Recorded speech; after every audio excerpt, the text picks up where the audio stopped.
Bismillahirrahmanirrahim. Assalamualaikum warahmatullahi wabarakatuh.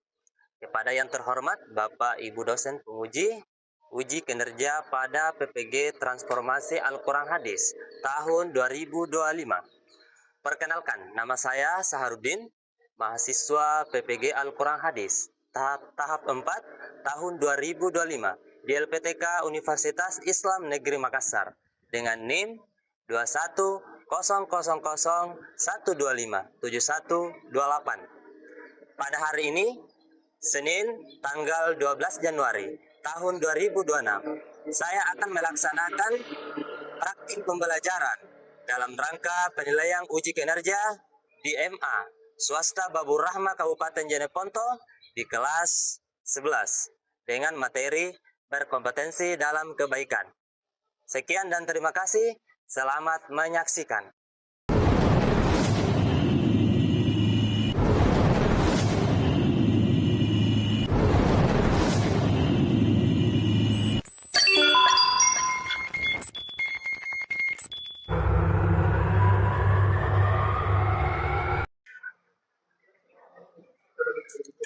Assalamualaikum.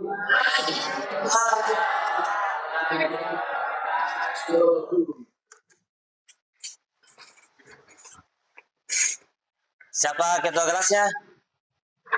Yusran, silakan siapkan. Taib, Yaman,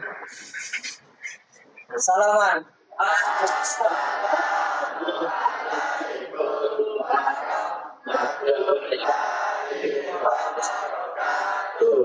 Waalaikumsalam warahmatullahi wabarakatuh. Lulusan, Ayana Keraduan,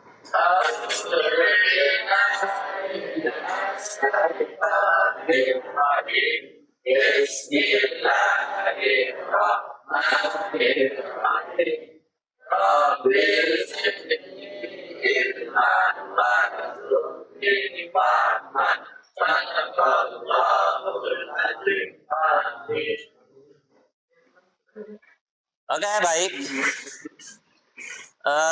Siapa yang tidak hadir temannya pada hari ini? Ada beberapa orang ya yang tidak hadir ya. Oke, jadi mudah-mudahan mungkin ini karena faktor hujan atau cuaca. Makanya pada hari ini ada beberapa temannya yang tidak hadir dan mungkin ada beberapa orang yang sakit ya. Akhirnya dia tidak membersamai kita pada kesempatan hari ini.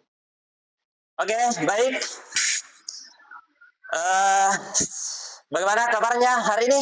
baik, Bagaimana? baik, Oke, saya mau stretching dulu ya. Saya mau yang seperti tadi. Kalau saya bilang, bagaimana kabarnya hari ini? Kalian berdiri. Setelah itu, sesuai yang apa tadi yang saya instruksikan. Oke, sudah paham mungkin ya? Oke, bagaimana kabarnya hari ini?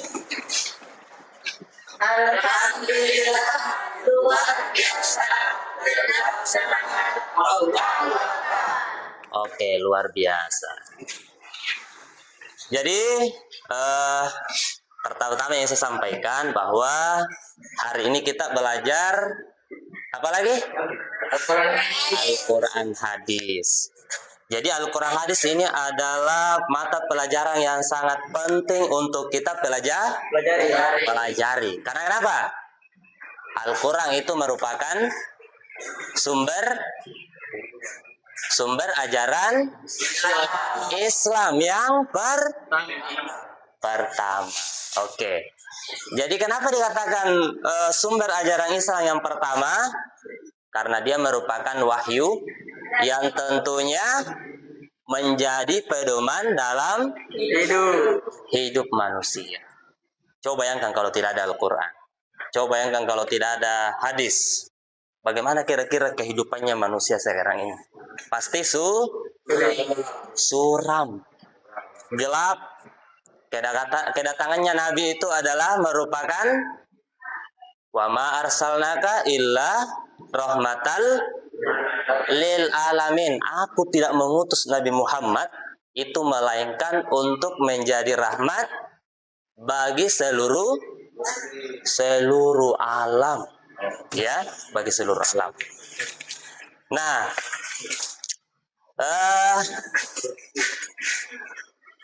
Materi kita hari ini adalah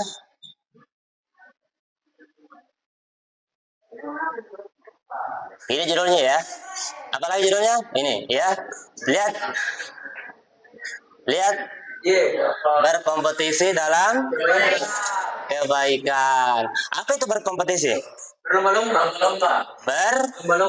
Lomba-lomba. Oke, baik. Jadi saya ingin sampaikan bahwa terlihat ya, terlihat ini. Ada tujuan pembelajaran yang ingin kita capai, tentunya. Ya. Ada tujuan pembelajaran yang ingin kita capai. Di antaranya itu adalah sesuai dengan apa yang tertera di atas. Di antaranya apa itu di atas? Surah Al-Baqarah. Al-Baqarah ayat 148. Kemudian yang kedua, Surah Al-Fatir ayat 23. ayat 32 ya. Ayat 32 dan tentang hadis kompetisi dalam kebaikan. Ini salah satu tujuannya daripada materi yang ingin kita pelajari sebentar ya. Yang akan saya ajarkan pada kesempatan hari ini. Kemudian yang kedua, peserta didik dapat menyambut makna mufradat Quran surat Al-Baqarah ayat 148. Kemudian Al-Fatir ayat 32 sama yang ini ya di atas. Kemudian selanjutnya peserta didik dapat menganalisis kandungan Quran surah Al-Baqarah ayat 148. Begitupun selanjutnya. Terakhir, peserta didik dapat menunjukkan perilaku kompetensi dalam kebaikan. Oke. Mana tadi mic-nya? Coba, betul.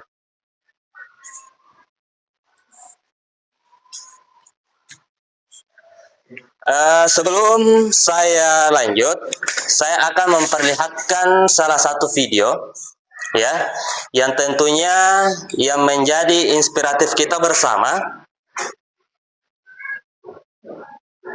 Kisah tentang apa lagi?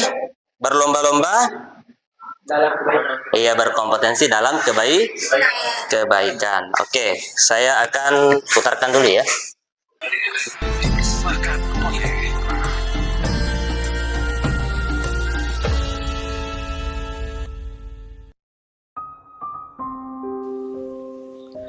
Meneladani perilaku gemar berlomba-lomba dalam kebaikan dari kisah Abu Bakar As-Siddiq. Abu Bakar As-Siddiq adalah salah satu sahabat Nabi Muhammad SAW. Semasa hidupnya, ia setia menemani Nabi dalam berdakwah. Setelah Nabi wafat, ia menjadi khalifah pertama yang menggantikannya. Dalam perjuangan dakwahnya, ia juga tak segan memberikan semua hartanya untuk kepentingan di jalan Allah. Abu Bakar As-Siddiq adalah orang yang terdepan dalam hal berlomba-lomba melakukan kebaikan. Suatu pagi, tingkah laku Abu Bakar As-Siddiq telah menarik perhatian Umar bin Khattab. Usai sholat subuh, Abu Bakar berjalan menyusuri pinggiran kota Madinah. Berhentilah langkah kaki Umar pada sebuah gubuk kecil. Umar pun semakin penasaran dengan apa yang akan dilakukan oleh sahabatnya tersebut. Setelah beberapa saat, Abu Bakar pergi meninggalkan gubuk tersebut. Perlu diketahui bahwasanya Umar mengetahui segala kebaikan yang dilakukan oleh Abu Bakar kecuali apa yang dilakukan di dalam gubuk kecil tersebut. Seiring berjalannya waktu, Umar pun semakin penasaran dengan apa yang dilakukan sahabatnya di dalam gubuk tersebut. Suatu ketika, ia kembali mengikuti Abu Bakar pergi ke pinggiran kota Madinah. Ia ingin menyaksikan sendiri tentang apa yang dilakukan oleh sahabatnya di dalam gubuk kecil tersebut. Setelah Abu Bakar pulang, ia segera masuk ke dalam gubuk tersebut. Ketika sang Umar masuk ke dalam tempat tersebut, ia mendapati seorang nenek tua yang berbaring lemah. Nenek tersebut juga mengalami kebutaan di dalam matanya. Tidak ada sesuatu apapun di dalam gubuk kecil tersebut. Umar memandangi segala yang ada di dalam gubuk. Umar pun heran dengan apa yang ia lihat. Ia ingin mengetahui apa yang dilakukan oleh Abu Bakar di rumah nenek tua tersebut. Kemudian Umar pun bertanya, apa yang dilakukan orang tersebut di sini? Nenek pun menjawab, demi Allah, setiap pagi dia datang, membersihkan rumahku dan menyapunya. Kemudian ia menyiapkan makanan untukku. Lalu ia pergi tanpa berbicara apapun denganku. Mendengar apa yang dikatakan oleh nenek tersebut, Umar pun menangis. Ia kagum dengan amalan yang dilakukan oleh sahabatnya. Seorang khalifah Islam terkemuka rela memberikan makan dan membersihkan rumah nenek tua setiap pagi. Nah, segala perbuatan yang kita lakukan selama niatnya hanya karena Allah, berbuat baik dapat menjadi ajang perlombaan yang menyenangkan. Allah pun sudah berjanji akan menghadiahi berupa pahala yang besar ketika di akhirat kelak terhadap semua kebaikan yang manusia lakukan.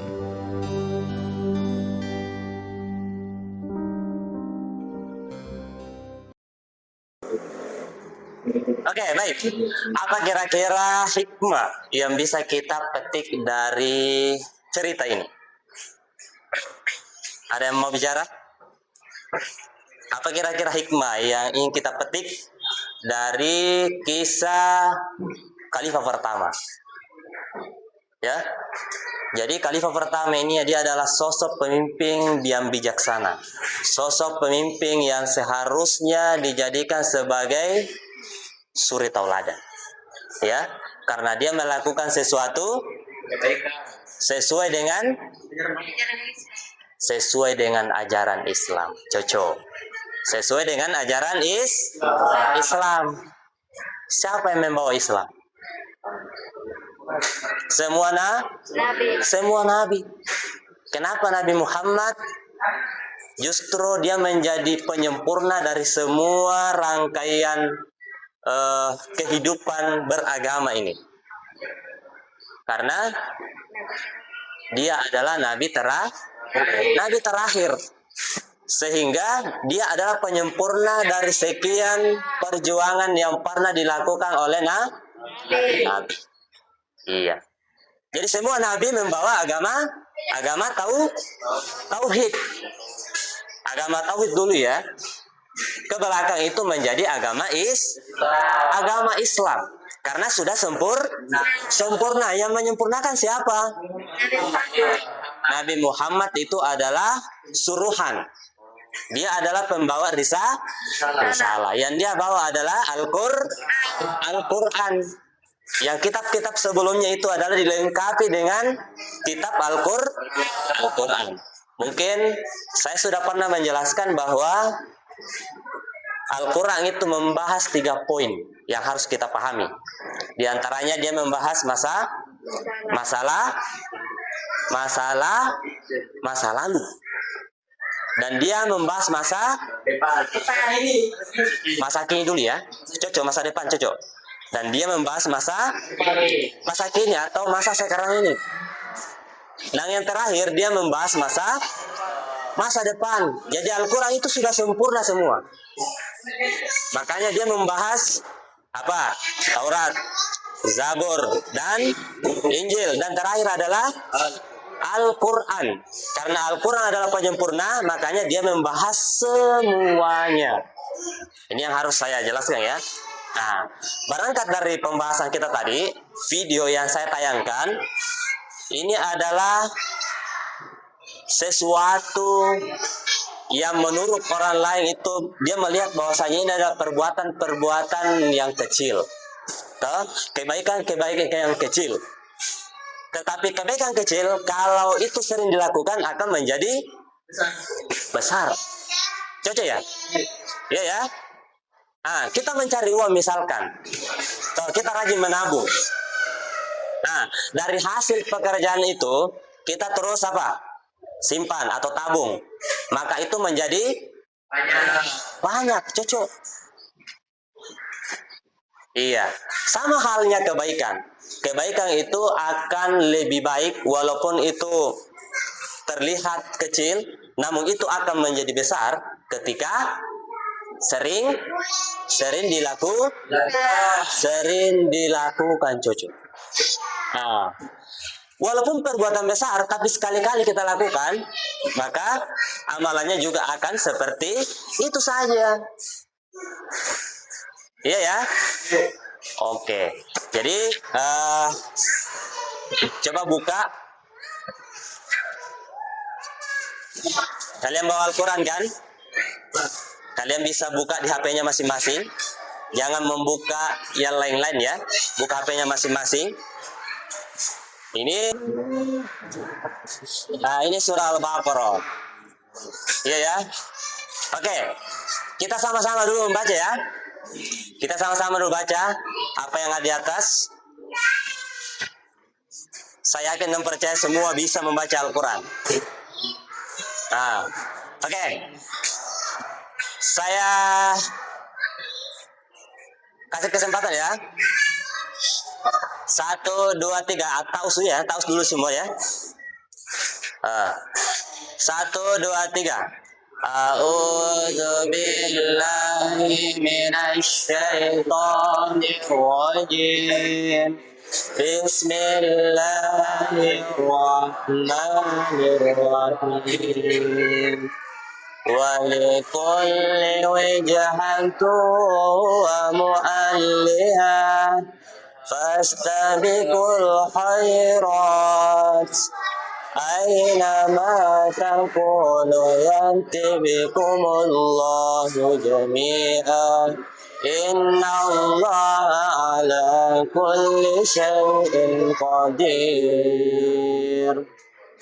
Sadaqallahul azim.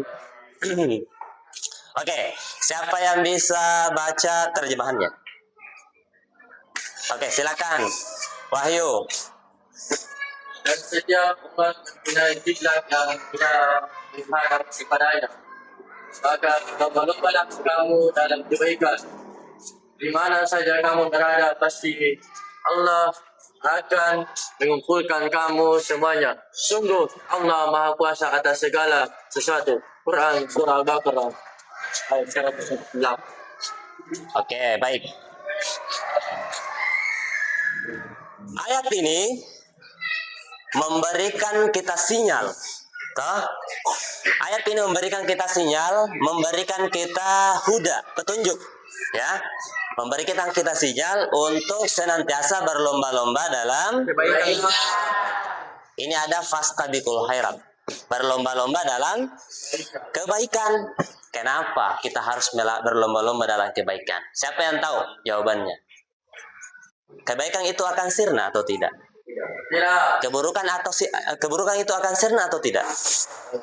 Keburukan itu akan sirna. Kebaikan yang kita lakukan secara terus-menerus, maka itu akan dikenang akan selamanya.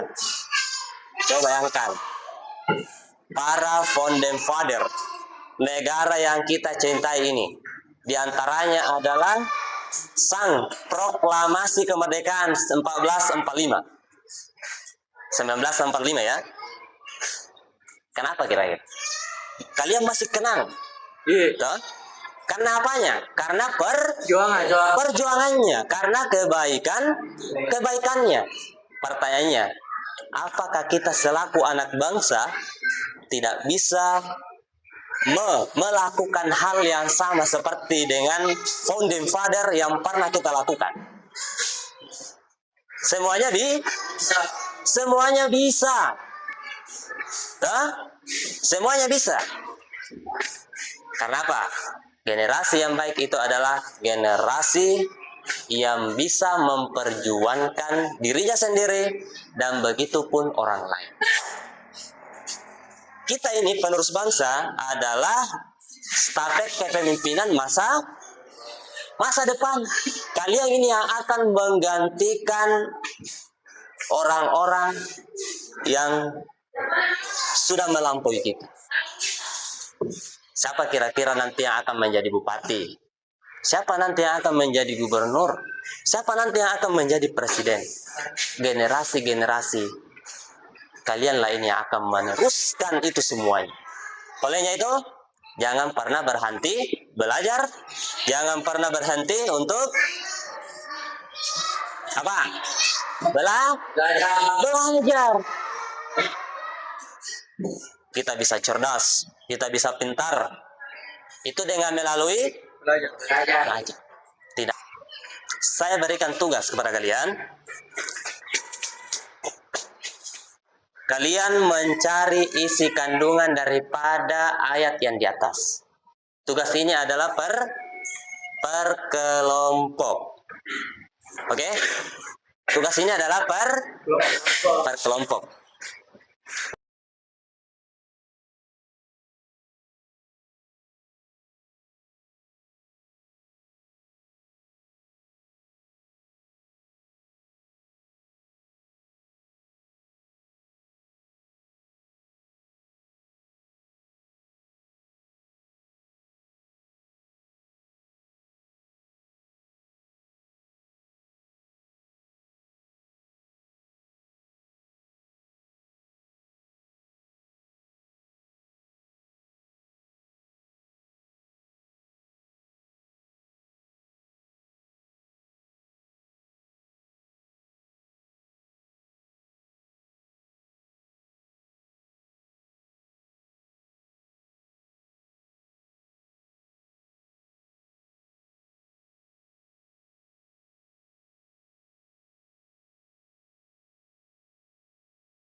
Kami dari kelompok 3 akan mempresentasikan hasil diskusi kami. Saya selaku moderator dan pembaca Wahyu, dan anggota saya lagi yang satunya Fahri. Poin-poin yang akan disampaikan adalah saudara kita Wahyu yang akan disampaikan oleh Wahyu sekarang juga. Assalamualaikum warahmatullahi wabarakatuh. Waalaikumsalam warahmatullahi wabarakatuh.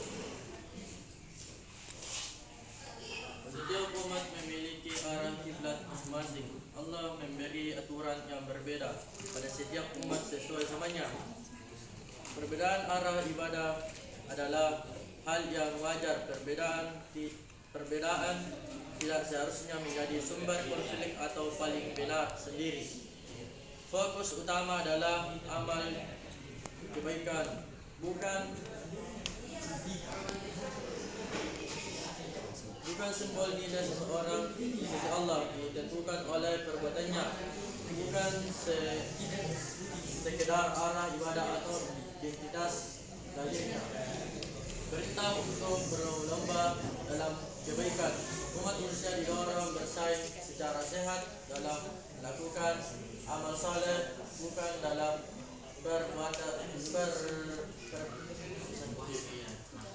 perdebatan atau permusuhan. Semua manusia akan dikumpulkan kembali oleh Allah pada hari akhir. Seluruh manusia akan dimintai pertanggungjawabannya atas amalannya. Allah Maha Kuasa atas segala sesuatu. Allah mampu menilai, mengumpulkan dan membalas seluruh amal manusia dan adil. Itulah yang sempat saya bawakan. Kurang dan lebihnya mohon dimaafkan. Saya akan mengucapkan taufik wal hidayah. Assalamualaikum warahmatullahi wabarakatuh. Waalaikumsalam warahmatullahi wabarakatuh. Itulah tadi hasil diskusi kami. Saya harap itu cukup untuk dipahami. Baiklah, itu cukup sekian dari kelompok kami, kelompok 3.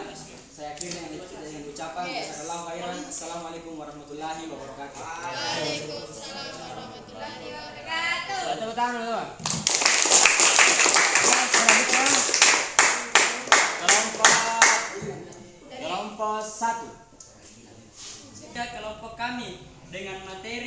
isi kandungan surah Al-Baqarah ayat 148. Baik, untuk mempersingkat waktu, isi akan dibacakan oleh teman saya. Baik, bismillahirrahmanirrahim. Assalamualaikum warahmatullahi wabarakatuh. Waalaikumsalam warahmatullahi wabarakatuh. Isi kandungan surah Al-Baqarah ayat 148 antara lain, setiap umat memiliki arah kiblat masing-masing dalam beribadah sesuai dengan ketentuan Allah. Perintah berlomba-lomba dalam kebaikan, bukan memperdebatkan perbedaan arah atau bentuk ibadah. Allah Maha Mengetahui dan Maha Kuasa untuk mengumpulkan seluruh manusia dimanapun mereka berada. Penekanan amal saleh bahwa yang paling penting bukan arah fisik semata, tetapi kualitas iman dan perbuatan baik. Demikian. Baik, itulah hasil dari kerja kelompok kami, dan saya akhiri dengan ucapan wabillahi taufiq wal hidayah. Wassalamualaikum warahmatullahi wabarakatuh. Baik, kami dari kelompok 2 akan mempresentasikan isi kandungan surat Al-Baqarah ayat 148 yang akan dibawakan oleh Umar.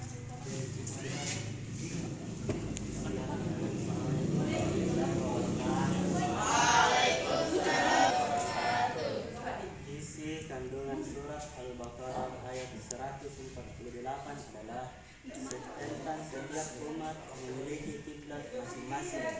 Namun yang terpenting adalah berlomba-lomba dalam kebaikan.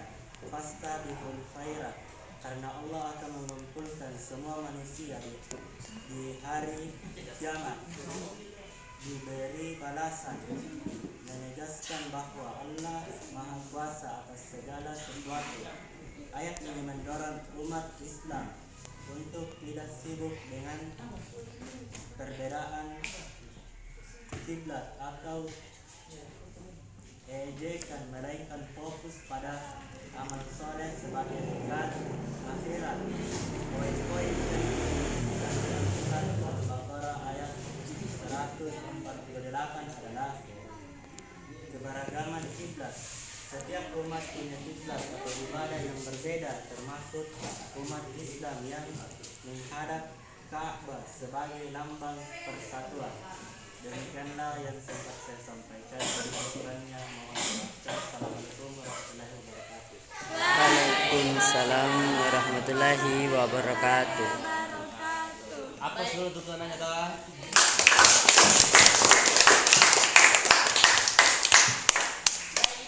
Dari hasil kelompok 2, kurang dan lebihnya mohon dimaafkan. Saya akhiri dengan ucapan Assalamualaikum warahmatullahi wabarakatuh. Tadi sudah cocok apa yang disampaikan oleh teman-temannya ya, bahwa di surah kandungan ini ya, di surah Al-Baqarah ayat 148 ini itu mengajarkan kepada kita itu tentang arah kiblat. Nah, tentang arah kiblat. Pertama, itu jangan kita terlalu memperdebatkan tentang arah kiblat. Kita jangan terlalu. Karena kalau terlalu menotong, maka itu mendatangkan sebuah masalah-masalah baru. Ya, sebuah masalah-masalah baru. Indonesia itu terkenal dengan perdebatan-perdebatannya, lebih banyak ceritanya dibandingkan partainya. Akhirnya apa yang terjadi? Yang terjadi ya begini-begini. Negara sudah kurang lebih 80 tahun merdeka, ya kondisi kenegaraannya itu masih kategori berkembang. Ya, dibandingkan negara Singapura misalkan, kita lebih dulu merdeka, tapi Singapura apa hasilnya? Dia masuk dalam kategori negara maju. Ya, seperti itu ya. Jadi kita sebenarnya jangan terlalu larut dalam sebuah perdebatan, namun kita sebenarnya dianjurkan untuk selalu tabayun. Tabayun itu apa? Mencari kebenaran. Ya, mencari kebenaran. Kehidupan manusia itu adalah bergerak. Kalau tidak bergerak, kira-kira bagaimana? Ada masalahnya. Iya. Kalau manusia sudah tidak bergerak, maka yakin dan percaya pasti ada masalah. Masalah apa? Masalah kesehatan. Oke, saya harap begitu ya. Masalah kesehatan ini sudah menjadi sebuah perdebatan ya. Sudah menjadi sebuah pembahasan dalam kehidupan ini. Nah, kalau hidup ini tidak dibarengi dengan gerakan, maka kita sebenarnya punah. Begitu ya? Ya, kita sudah punah. Oke, baik. Jadi mengakhiri dari materi kita ini hari ini, saya berikan kesempatan dulu. Sempat ada yang mau dipertanyakan? Siap, dari kelompok 3 ada pertanyaan. Oke, silakan. Saya bertanya itu apa yang dimaksud dengan berlomba-lomba dalam kebaikan menurut ayat Al-Quran surah 4. Oke, baik. Pertanyaan sangat baik ya. Jadi berlomba-lomba dalam kebaikan ini dari potongan ayat di atas ya, itu fastabiqul khairat. Berlomba-lomba dalam kebaikan. Ya. Jadi berlomba-lomba dalam kebaikan ini adalah hal yang sangat penting kita lakukan dalam kehidupan kita sehari-hari. Kenapa? Kalau kita sudah tidak bisa melakukan kebaikan, maka yakin dan percaya kita sebenarnya serong kepada perilaku keburukan. Hanya dua kan? Fujuruha watakwaha. Ada dua jalan yang Allah buat untuk manusia. Jalan yang pertama itu adalah fujur. Apa itu fujur? Fujur apa? Fujur itu adalah kemungkaran, keburukan. Pokoknya yang buruk-buruk lah. Sedangkan watakwaha itu adalah kebaikan. Jadi itu ya. Tadi kita sudah lihat bersama, kebaikan ternyata itu ketika dilakukan secara terus-menerus, maka itu akan lama-kelamaan menjadi banyak atau besar. Begitu ya? Oke, sudah jelas ya? Sudah? Oke, siapa lagi mau bertanya? Oke, silakan. Apa arti perintah fastabiqul khairat dalam ayat? Apa arti? Perintah fastabiqul khairat. Oke, ini kurang lebih sama dengan apa yang dipertanyakan oleh kelompok 3 ya. Bahwa fastabiqul khairat itu adalah berlomba-lomba dalam kebaikan. Jadi ini kurang lebih sama. Di awal tadi kita sudah melihat apa yang dilakukan oleh Sayyidina Abu Bakar. Apa yang dilakukan lagi? Apa yang dilakukan oleh Abu Bakar? Membersihkan rumah seorang nenek tua. Nenek tua ini yang sudah tidak berdaya lagi, kasihan. Dia sudah buta. Dia sudah buta, sudah tidak bisa melihat, sudah tidak bisa apa-apa. Tetapi apa yang dilakukan setiap harinya datang membersihkan rumah si nenek itu dan memberikan ini luar biasanya. Seandainya pemimpin kita juga berhati tulus seperti ini, maka sejahtera kalian semua ini. Iya, tidak ada kita yang miskin. Negara Indonesia adalah negara yang sangat kaya raya. Tetapi justru berbalik ya, bahwasanya negara yang kita cintai ini yang sangat kaya raya, justru masih banyak di antara kita yang sangat miskin. Dan itu jauh dari Dari apa? Dari perhatian pemerintah. Kalian ini adalah calon-calon pemimpin masa depan yang tentunya ketika nanti diberikan sebuah amanah untuk menjabat suatu pangkat atau jabatan, kalian harus berbuat kebaikan. Kalau seorang pemimpin itu ketika berbuat kebaikan, maka imbasnya itu sangat banyak, sangat luas. Coba bayangkan, kalau Pak Bupati yang tanda tangan, semua jalanan yang ada di Kelurahan Bulu Jaya diaspal semua, tanda tangan. Oh, selesai semua. Diaspal semua.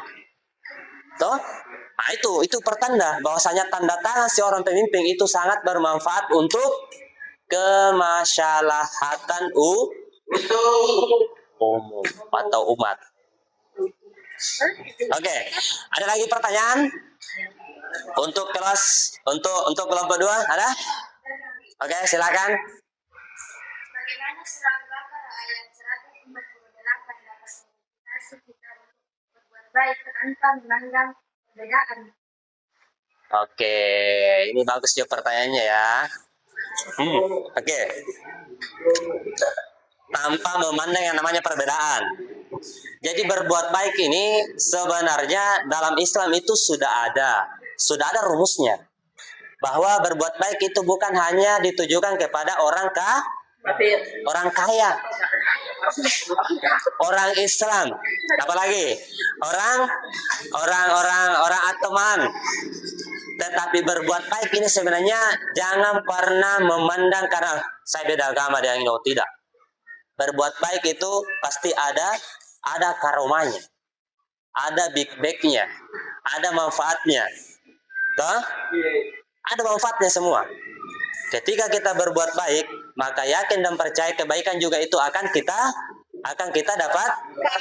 dapatkan. Di dalam surah Al-Isra ayat 7, ya.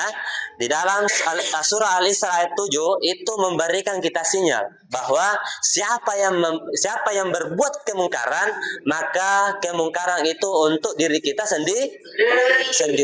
Begitupun sebaliknya, siapa yang berbuat kebaikan, maka kebaikan pula itu akan untuk diri kita sendiri. Jadi tergantung kita bagaimana, apa yang kita pilih. Yang mana yang kita pilih? Menjadi orang baik atau menjadi orang jahat. Hanya sekian. Ini mungkin sebagai kesimpulan. Mudah-mudahan kita bisa kembangkan di rumahnya masing-masing. Oke, baik. Saya akhiri. Nun qalami wa ma yasturun. Billahi fisabilil haq fastabiqul khairat. Assalamualaikum warahmatullahi wabarakatuh.